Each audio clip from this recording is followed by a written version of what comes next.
Well, we meet again. Hello, everybody, and welcome to Romance Anime of the Week. This week on the show, we're going to be talking about Vampire Knight, or Van, Van, that Japanese name there that I'm not going to try and pronounce because we all know I can't do it. Now, before anything else, we're going to try something new. Here's the plot. It's on screen now. Feel free to read it.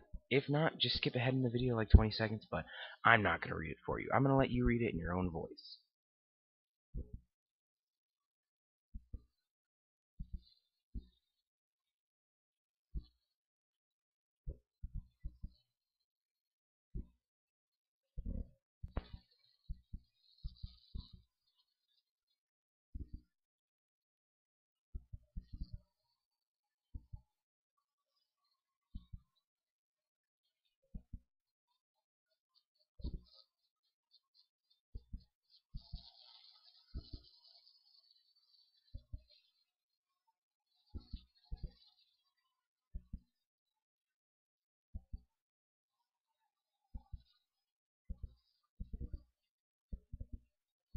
Well, oh man, I'm back. Almost dozed off. That wasn't so bad. Now let's get into the pros. Number one, great dark romance and an overall serious kind of feel or vibe to this anime. A lot of animes try and be really lighthearted. This one doesn't try that hard. Number two, unique art and animation style. This is something I haven't been able to say about an anime we've reviewed yet. Um, I want to see more animes that look like this. I don't know about you guys. I don't know if you've ever seen this, but I want to see more animes that look like Vampire Knight. Number three would be in-depth character development. Now, this is something that I've talked about before, but Vampire Knight has done it perfectly. Every character, even if they're minor, if they're a major main character, gets absolutely perfect, flawless character development. And this is something that more animes need to start doing, pay more attention to. So, there's that. Let's get into the cons. Number one would be no comedy or lighter emotions to balance out the darkness of this anime.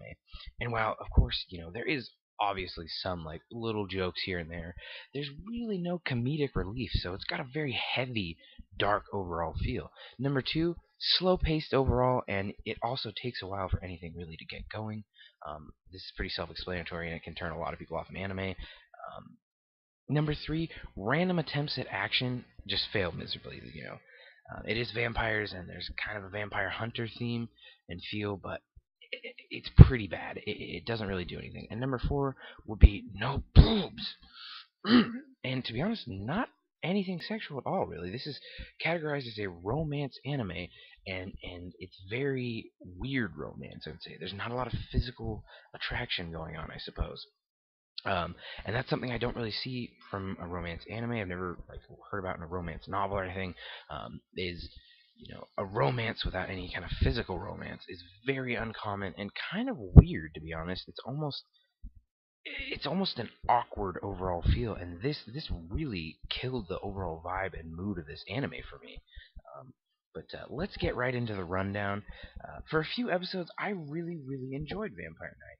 Its more emotion, kind of heavy feel, really drew me in for a couple reasons. One being just how different this is from most other anime I've watched. Another was that the writing in this show is flawless. Backstories flawless, and seamless episodes are something I really do try and find, but I never usually do. So that that's something for this anime. But this anime is very slow, so I would recommend if you aren't into very slow romantic animes, probably try and find another one because this one is not going to be for you. And now let's move on to the rating. Now, since this anime couldn't keep me engaged for more than a few episodes, whoa, zero. Put the gun away, man. Jeez. I'm gonna give it a 6 out of 10. That's fine. That's above average. Jeez. Since it couldn't really keep me engaged, this one's getting a 6 out of 10. Um, but it's still worth giving a shot as long as you don't mind the slower pace and more thinking involved. And the thumbnail. I'm really sorry, guys, but like I said, there's nothing sexy in this anime. This was the best I could find for a thumbnail for you. I hope you enjoy it nonetheless, and I hope you enjoyed this episode, and I will talk to you next time.